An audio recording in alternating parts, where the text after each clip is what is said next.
Mm. Mm. Hello, and you are very welcome back to Bookstr Talks. My name is Saoirse, and I am honoured to be joined by the wonderful writer extraordinaire, Bess Kalb. Saoirse, it's a pleasure to be here. Thank you to Bookstr for having me. Of course, and thank you everybody for tuning in a little bit late, but as with anything good is worth waiting for, so you guys are very welcome for that. I don't even know where to begin with Bess's long, wonderful career.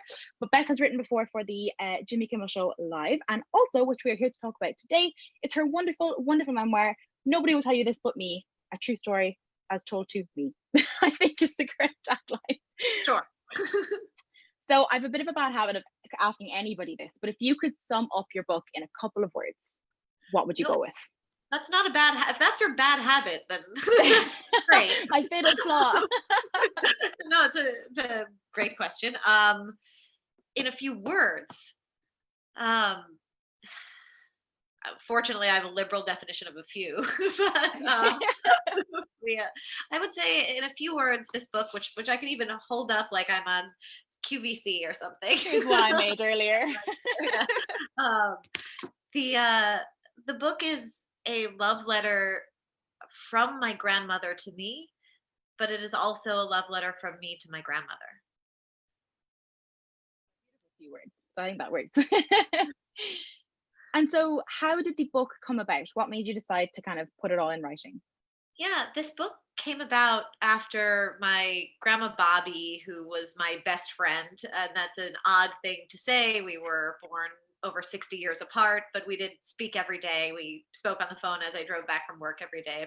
If I didn't hear from her or she didn't hear from me, we would assume the other one was dead, and freak out, and my mom would get involved. But this book came about because that woman, who is such an integral part of my life, passed away. She died at the age of 90, and I missed her terribly. I missed talking to her. I missed having her in my life. And when it was my job to give the eulogy at her funeral, I spoke in her words about the funeral and about our relationship.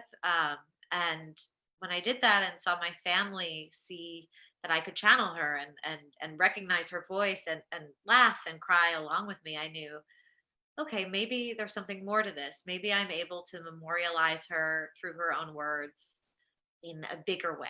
And that brought about the book. And so with something like that, was it easy for you to kind of assume her voice? Was it something that you found came naturally, or was it a bit more of a kind of like a method acting, gotta be my grandmother for a couple of days, kind of a, you know? Yeah, I mean, all of that. There were moments where I struggled, certainly, but for the most part, the moments when I struggled, it was because I wouldn't know what she would think about something. I wouldn't know what she would think about me. I would feel almost guilty about putting words in her mouth, but I would say that was maybe 2% of the experience of writing it. Overall, I read something recently about a computer program that read 10,000 hours of Shakespeare and then could auto-generate Shakespeare. And when I read that, I thought, oh my God, that's me and my grandma. I had listened to her for 10,000 hours. I not to say that I am an algorithm and this was a simulated, was written in binary, but for my grandma. I listened to her for well over 10,000 hours. And so her voice is just something that, I was inoculated against, and it became part of me, as part of my system, and ended up coming really readily and fluidly to me when I was tasked by myself with writing her life story. So yeah, I think because we were so close, the gift of her telling me her stories her whole life made this an easy writing project for me. Yeah, and I mean, that kind of does it into the next question that I had, was that obviously you've written extensively in journalistic capacities or for TV or things like that, and did kind of the process of it being a book suddenly, was that a bit of a challenge, or did you find that it was something that you could kind of just take in your stride and just like an extended episode of something to write? Yeah, I sort of fell into TV writing by accident. I considered myself a writer. I wrote I wrote serious newspaper articles. I wrote fiction. I was a writer. And, I think ever since I was, 6 years old and saw Little Women, I started putting pen marks on my fingers because there was a scene where Jo March gets has her. This is this is only because I am at home saying this and not to an audience. I'm very real about like why I'm a writer. But I remember wanting someone to look at my hands and be like, "Oh, you're a writer." That's my Does British that happen? accent. Do you ever get that? For sure. No, I don't. They're just like, oh, she has probably a tremor. But the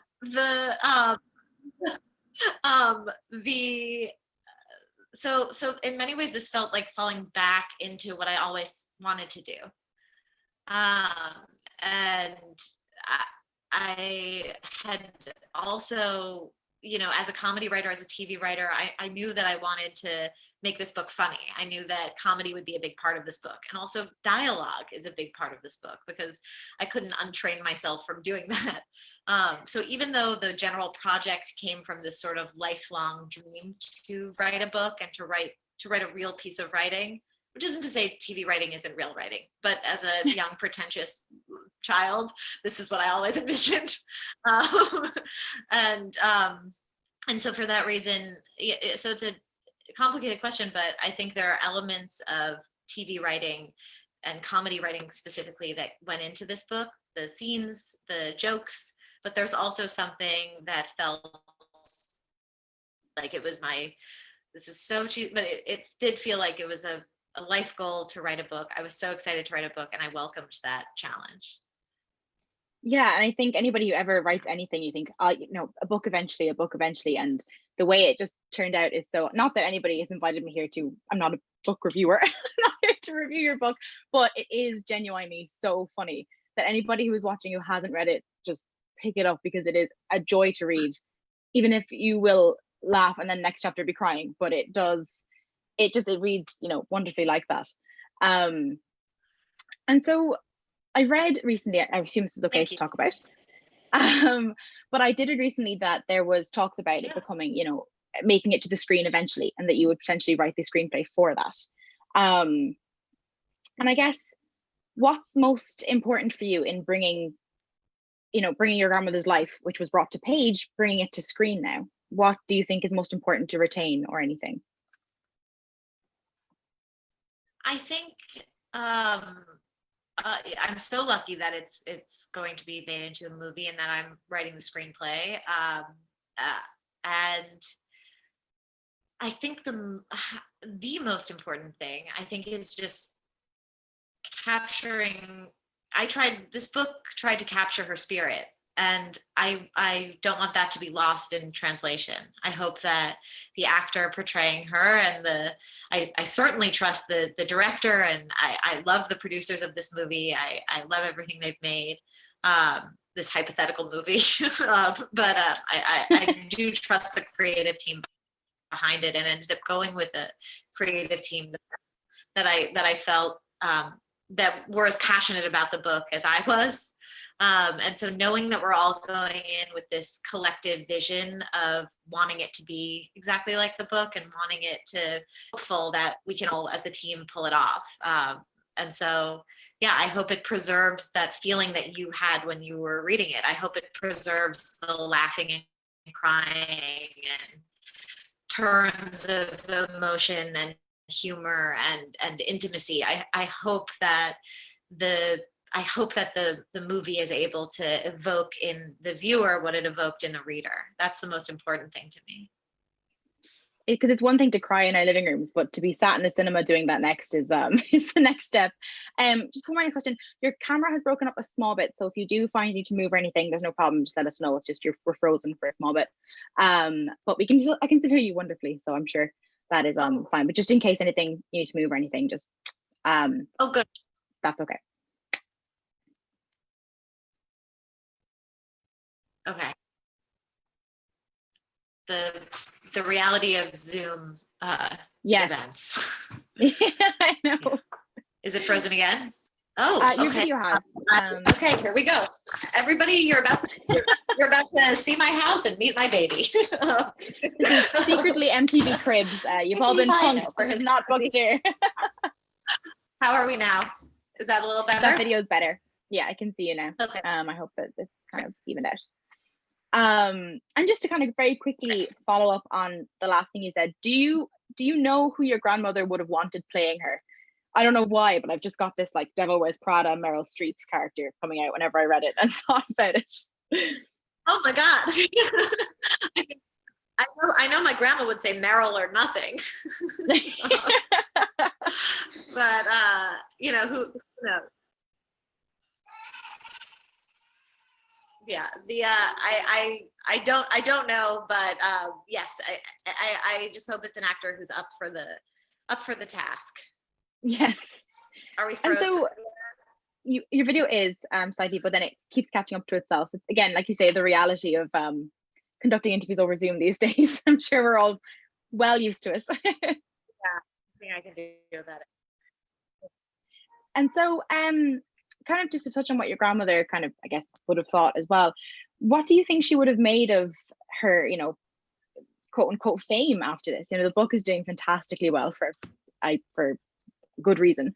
But what do you think she would make of seeing herself on page like that? Do you think it's something that would kind of be a surprise to her, or would she expect it?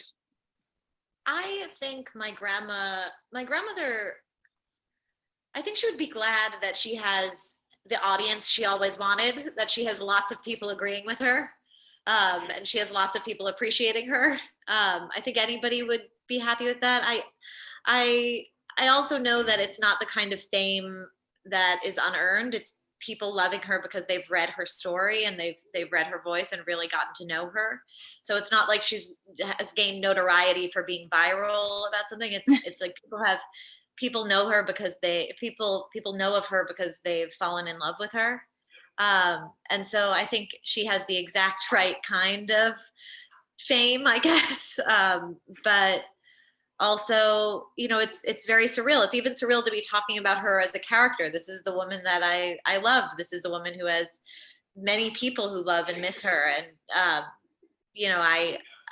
I can speak about her in the abstract, but I think anyone who's read the book knows this was a very personal book to write and a very raw story about a very complex woman. It's not all saccharine. I opened this by saying this is a love letter, but it's also it's a life letter. It captures the good and bad of her. And so that's all out there and that is all public. But my most important critic and most important reader is my grandfather, her husband and widow. And he loved the book and he calls regularly. He's so excited about how he's doing. He's like, how do we get it in the hands? He like hands it out in his apartment building. It's crazy.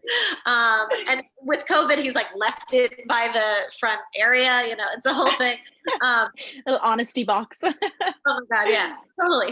Like a little Florida lending library. But most importantly, he has thanked me for writing it repeatedly. And so it's important to my family that this book is out there, her immediate family that this is out there. And so I feel okay about it. And so, I mean, that actually was my next question, was that, what did your family make of this? Because I can't imagine writing something from the perspective of one of my relatives and bringing, Christmas dinner being like, well, this is about you.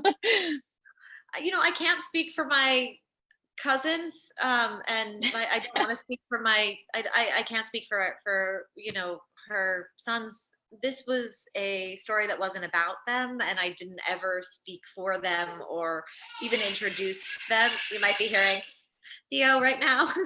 Well, now we know what Theo thinks of it, so that's even better.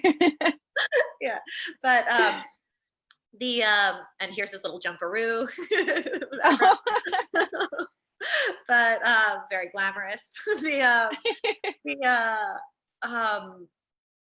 I think that I tried to be as specific as possible, that this is a story that is a matrilineal love story. It's a book about my grandmother, my mother, and me. And I told our stories, and I told them honestly. I told them with a lot of research and care for facts and care for investigating stories that I sort of, there was many things that I was like, is this apocryphal? Is this just sort of family lore? How do I look into this? So I would contact other family members, contacted the surviving daughter of my grandmother's brothers, who, if you read the book, are sort of comic relief and a big part of the Yeah. book. I did family research and I told a specific story. And for that reason, I hope no one sues me. They're all lawyers. So far, so good. And so before I have just one or two more questions, if anybody in the audience would like to ask any, make sure that you pop over to the Facebook. There are in the comments, you can leave us questions there. I will magically telepathically see them. They will actually be sent to me through my brain. So I guess throughout the book, there's so many nuggets of wisdom that your grandmother has passed through, whether that's in a voicemail or in things that you kind of, not paraphrase, but put into her words. What do you kind of view as the best piece of advice she ever gave you? The best piece of advice she gave me is the advice that her grandfather gave her, her Zader gave her. And it's something that I've thought about a lot in quarantine. And it's, if you feel like the earth is cracking behind your feet, you put one foot in front of the other. And I've summoned that. I have said that out loud. I've said it to my husband, who, loves that. I've taken it to heart, and it's how I'm trying to go forward in this strange time where we sort of have to just be completely plugged into the immediate and just try to get through one day after another. And I'm thankful my grandma instilled that in me. And the other good advice she gave was, if you're trying, and by the way, this only applies to a world where there is such thing as stores or trying on clothes. Again, I mean, I've been wearing this, whatever, it's fine. We may never see that world again. It's online and nothing forevermore. Right. I've started looking at pillowcases and I've been like, if I cut a hole for a neck, that would be pretty cute dress. The poncho in the works over there. Why not? Zoom poncho. But I do feel like she gave good advice, which is, if you ever are trying something on, ignore your child while he is being watched.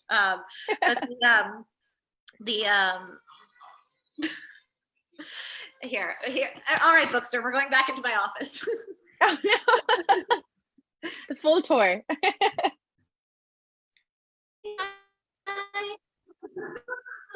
Oh, that's gonna scar you. This is working motherhood, everybody. Oh, and that is why I will pay for his therapy. That's the next book. It's the parenting book next.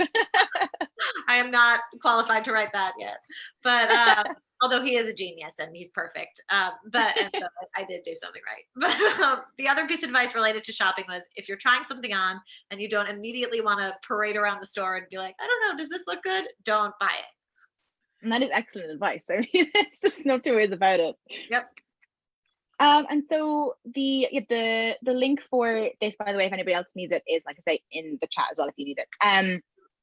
But my other question was that, so speaking of advice and kind of, ethos and philosophy and all the rest, a big part of your grandmother's story is kind of, and even your mother's through that story, was standing up for what they believed in. Like, a lot of what comes through in the story is like a strong belief, a strong set of beliefs that they kind of followed through on. And I wondered, was that something that you kind of developed yourself as well, as part of a, if it came, you saw it growing up and things like that? Yeah, I definitely think I got my political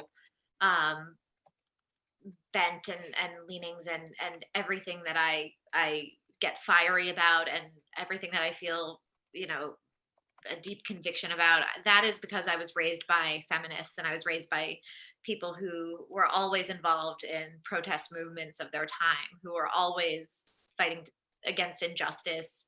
I mean, my grandmother's father was a socialist union organizer in Union Square. The reason it's called Union Square in New York is because of people like my great grandfather, who just fought for organizing around workers' rights and collective bargaining. And I come from a long liberal stock. Which makes me feel very unoriginal. I'm like, I'm just a sort of, like, I have friends who have come to that after not being raised by that at all. And I have much more respect for them than my like default, just sort of parroting how I was raised. But yes, my grandmother did teach me to fight against injustice, fight for social justice. And I'm very grateful for that. And so the other thing I wanted to ask, and we kind of joked about it a while ago, but can you see yourself writing another book? Or do you think that's kind of not coming up for you? I am writing another book. Oh, wow. The Bookstr, now you know. An exclusive.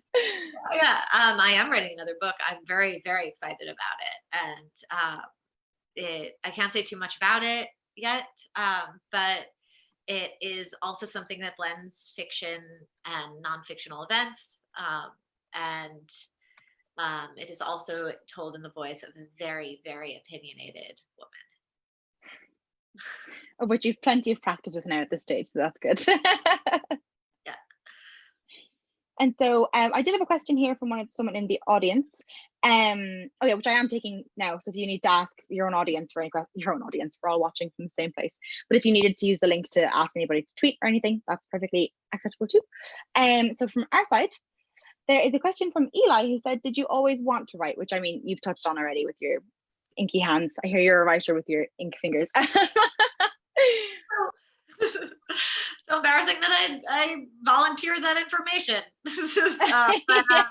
But I will say, did I always want to write? I definitely did, and I know a lot of writers and book people probably feel similarly, where as a child without a lot of friends, turning to books and turning to writing and seeing these great people who were characters really excited me. And loving books was something that was always part of my upbringing and part of just who I was. And not necessarily great books. I loved Madeline. I loved the way it rhymed. I was just enchanted by reading. And so I think as a big fan of books, I thought, like, well, I don't know if I have a story to tell yet. And hopefully one day I can be a part of that, and I can hold a book in my hand that I've written. And it is surreal to have done that. It really, I feel like I honored the like young nerd that I was, but also like the very confident. I was much more confident writer as a child. I wrote all the time. I even wrote about my grandma. I have all of the writing that I had when I was little, and it's not great, but it's prolific. And I think as someone who just loved reading, loved writing from a very young age, it was inevitable. I'm so lucky I got to do it for real. Yeah. So I have another question here from Matthew, who said, "Besides your grandmother, who is your biggest inspiration?" Besides my grandmother, who's my biggest inspiration? It's a great question. There are certainly writers who are inspiring to me. I have many different kinds of, I don't follow a guru, so there's not just one person who is my inspiration. But as a which honestly, that sounds like a relief. People who do like that, I get it. But I am inspired by the writing of women like Susan Orlean, Joan Didion, great nonfiction writers who are able to just nail a description, and then that becomes the only way that you see it. I feel like they have superpowers to be able to do that, to sort of own an experience and translate it in a way that makes it magical and also changes the way you view the world. There's so many specific examples of that, but in all of their writing. So they are my literary inspirations for that reason. I hope to have like a sentence in the book that makes someone feel the way I feel reading every sentence that they write. And there's just not a loss. They're so great. And inspiration in my personal life. all of my friends inspire me. I also am not friends with many people in the entertainment industry. Maybe that's why. But all of my friends from college and from growing up who I'm so lucky have moved to LA. Like we've all made our way to LA together. But I'm inspired by. I mean, I will say my friend Kelly, who's public defender, inspires me. My friend Katie, who's a brilliant writer, inspires me. My cousin Zoe, who is a brilliant chef, inspires me. I'm inspired. I surround myself with. I'm so lucky to be surrounded by so many people who inspire me, and they, you know what? As I said, they all happen to be women. And sorry, Sorry, man, we didn't make the rules yeah, here. sorry, yeah, yeah, just keep writing history. And so you touched on a couple of authors there, but Lauren asked, what are your favorite books to read? Do you have, like, I'm sure I still say Little Women myself as an adult, but Oh, yeah, I mean that definitely that is the book that made the most profound impact on my life for sure. But my favorite book to read, I go back to the Neapolitan novels like they're a drug. Like I'll cycle through My Brilliant Friend. The like those are my like soothing reading. Uh, I was a student of 19th century English literature in school, so that was my like I was forged by Jane Austen, Emily Bronte, Thackeray, George Eliot, like that type of those types of stories appealed to me when I was like the most voracious reader that I ever was, which is in college and high school. Um, but I also love reading funny books. I love comedy books. I my friend Mike Birbiglia just wrote a book with his wife Jen, and it's brilliant. It's called The New One. If you don't have it, I suggest you get it immediately. About parenthood. Mike is so brilliant, so funny. I love reading everything he writes. Lindy West's books are amazing. Sam Irby's books are amazing. I love reading funny comedy books to unwind at the end of the day. especially nowadays, I think it's very well needed. So I had a question here from David who said, did you adopt any of your grandmother's traditions if she had any? You know, I find that I have adopted all of her micro traditions in ways. Like I'm always worried that my son is cold. I like, and he's always like he was born in August of last year, and he was like always wearing a hat. But um, I the ritual that I will adopt is I on the day of her death, on the anniversary of her death, I have tea, which for you, Saoirse, is probably like what? That's every day. But It's true, it is an Irish. but we're like, oh wow, yeah, once a year, good job. The, but the she took me to fancy high tea growing up, which is not something that is part of my life here, but in my adulthood. But I do make a little cup of tea, and I put it in her fancy china cup, and that's us having tea together. I said on the anniversary of her death. That's not what I do it on her birthday, which is 3 days after the anniversary of her death. Oh wow. Yeah. And so I did have another question here from Michael who said, what was it like working on Jimmy Kimmel? It was the best. It was the best. The best people, the best job. I'm a fool to have left. I regret it all the time. What am I thinking? Those are my friends. That's my like my like maybe they're probably not watching. Jeff and Bridger are my like the my people my they're my family as well. Like these are we've all but broken quarantine for each other, but I yeah, it was hard. I gave my notice like two days before the whole world went into lockdown, and so my like goodbye party was over Zoom. And all this, but I miss it deeply. It was the most educational experience of my life. I learned how to be a good writer there, and Jimmy is one of the best writers I know. He's also an inspiration to me. The idea of like the hardest working, most generous, kindest boss anyone could have. And also having to write comedy every single day on deadline helped me train for writing a book. I couldn't have done this if I wasn't, yeah, if I wasn't like hammered into a machine by the show. So I'm so grateful for my time there, and I'm so the book in many ways, and Jimmy has thanked in the acknowledgments, but this book would not exist without that place and that show, and my boss Molly and Jimmy and yeah, everybody. And so I had another question here from our audience, and Eleanor said, was it hard to work through the voicemails to put the book together? So I did not listen to the voicemails before Wow. writing the book. I have all of the voicemails here, which I can show you because we are on Zoom, and I can just. But this is my voicemail box, Grandma Scars. Oh my God. It is there from in the book, and Wow. a lot of them were unlistened to until right before I had to record the audiobook, because we wanted to include some of them in the audiobook. All of the voicemails in the book are from memory and from like the repeated tropes of the types of voicemails that she would use.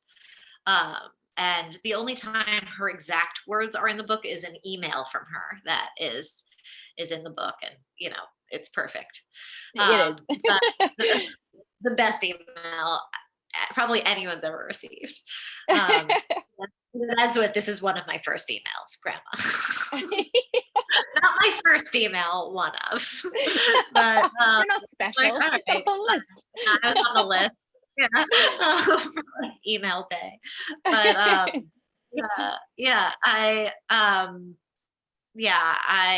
it was very, very hard. Once I did listen to them, I thought it would be a lot harder. I was very dramatic. I like cleared my husband and at that point newborn out of the room, which you've already seen me do. I'm a palace.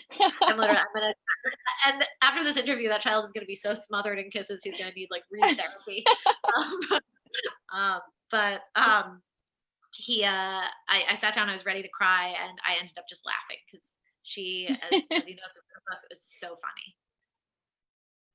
And so Ruth asks, you have a pretty famously large following on Twitter. How did that happen? And what are some of the most interesting things that have happened through it? Oh, and Scott is saying, if you want to ask your people to submit questions, you can do that too. Oh, I did. Amazing. I have questions during the one of the like the melee that interrupted. I was like,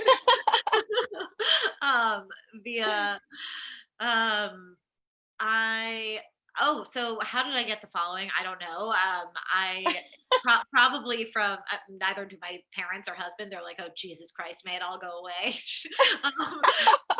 But it really caught on. I mean, I had like a comedy following, like every working comedian in LA. We follow each other and are friends to each other's faces, and it's great. And the blow up happened after I started replying to Donald Trump, and I was doing this like shticky thing where I was responding to him as a nice mom, being like, "Don't worry, sweetie, like it's okay. We can see that you're panicking." And like, "Oh no, you're spiraling." And we all, if you need me to pick you up, it was that kind of thing. And because that's how he tweets, and I think people found that really cathartic, and like it got a lot of like resist people on Twitter, which I'm so like, yay, I'm on board with that. And so I think people were expecting a lot of politics from me, and I am quite political. I work also in a policy world as well on the side. But a lot of the time, my Twitter is just like, I'm, breastfeeding at 3 a.m. So, you all signed up for this, and here's what I have to say. No takebacks. You're in for the long haul. Like, yeah. So I have a lot of followers, and I've lost a lot of followers. And so I have a question from Anna, who said, what was it like to write for the Oscars? Was it as fun as Kimmel, or was it a lot different? Oh, it was more fun because I got to wear a ball gown. I mean, When I got into writing, I was like, I'm doing this for one reason and one reason only. It's to go to the Oscars. So, like, mission accomplished. Bye, everybody. I'm done. And I stayed for Career finished. several years. Yeah. Well, like, I actually went to the Oscars twice, which was crazy because I like with the writers, and I would be like, I forget which Oscars was it. Meanwhile, we are fully stagehands. We're not like at the Oscars. We're not Right. invited. We have like lanyards around our necks, and we're like crouched over like two laptops in a very small area. It's not glamorous at all. And then we feel like fools in like tuxedos, and at the beginning of the night, I'm like, yes, I've arrived. People are going to be like, Jennifer, we love your work. Who are you wearing? Right. But by the end of the night, I'm just like weirdly in this like rented dress with like streaks of makeup because I've been a writer, like biting my nails. So it's not so like I would say glamorous on Instagram.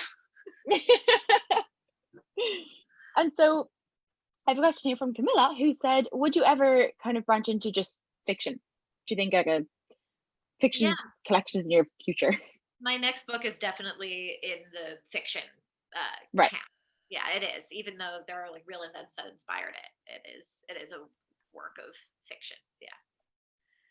And I have another question from Kensley, who said, have you been writing much in lockdown? And if so, has it been influenced by the pandemic?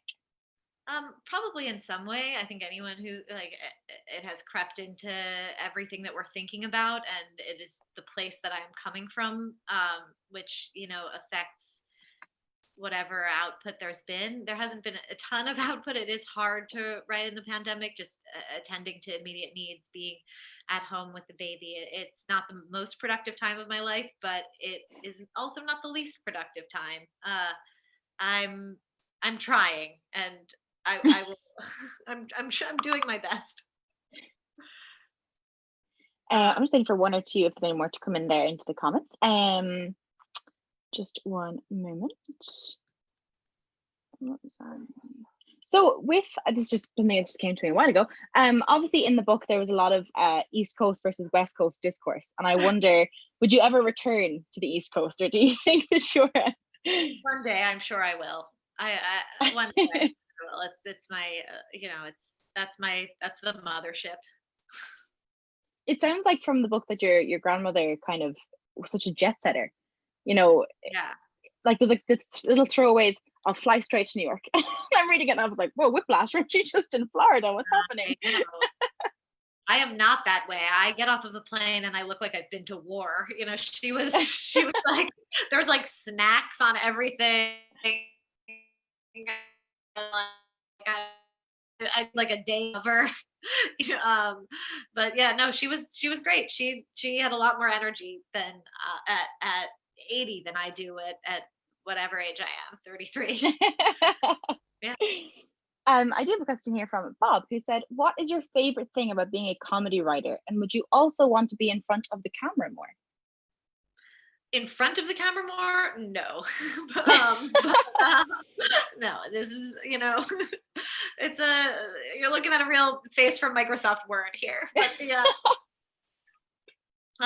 you can see me in my glasses, which I'm not wearing because of the reflection, but this is what my grandpa Hank looks like if you've read the book. I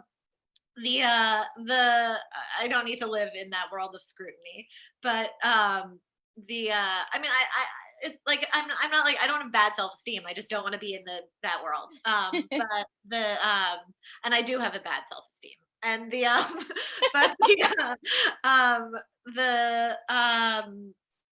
what's it like being a comedy writer? It's agony. So you have to take the world's pain, digest it, and then make other people feel better about it. You have to be really messed up to do that. And I mean, speaking of comedy, as whether messed up or no, Sam says, how do you test out your material? Oh, as you probably can see from this interview, I am always the one who laughs hardest at my own show. So, which is delightful for my friends and family. I have literally brought myself to tears So I am my own best and worst audience for that reason. If I think it's funny, then good. If I don't think it's funny, I don't write it. I would recommend, once your son can talk and walk, I had a group of very young cousins recently came up with a game where you had to throw the frisbee to someone across the circle, but you had to tell a joke. And if nobody in the circle laughed, you just had to keep hold of the frisbee, and it was agony. So if you're ever wanting to test out your comedy, just ask some 6-year-olds. So I would be Throw a so frisbee bad at at that you. thing. There's nothing worse than being like No. commanded to tell a joke. I would be like clutching the frisbee for dear life. Yeah, run away with it. So I've got a question here from Chris. He says, what advice would you give to other people who want to get into comedy? I will end with this advice that my grandmother gave me, and it's a great question, Chris, and it's what led me into comedy, which is, again, this is, I guess, mostly for women. She asked me, what would a man do? And I think what that means for a woman who wanted to get into a field where, I mean, when I became a writer at Kimmel in 2012, there were more female Supreme Court justices than women in late night, in primetime late night. Jon Stewart had none. Leno had none. Letterman had one. Conan had one. Fallon had none. Oh no, Fallon wasn't even primetime. It was just like there were just no Oh. women. Um, like look at the people. Look at who like was carrying the Emmys behind Stewart, who's a great guy, and a lot of his writers are great people. But the I don't know the rest. But like that's not like a scoop. But like there just weren't women involved with comedy writing for late night, and so yeah, I think what my grandma meant by do what a man would do is do it even if you are told by the world that you're not welcome in that room. If you think you're funny enough to make yourself laugh until you cry, like maybe at least 2 other people will, and maybe those are the people who will hire you.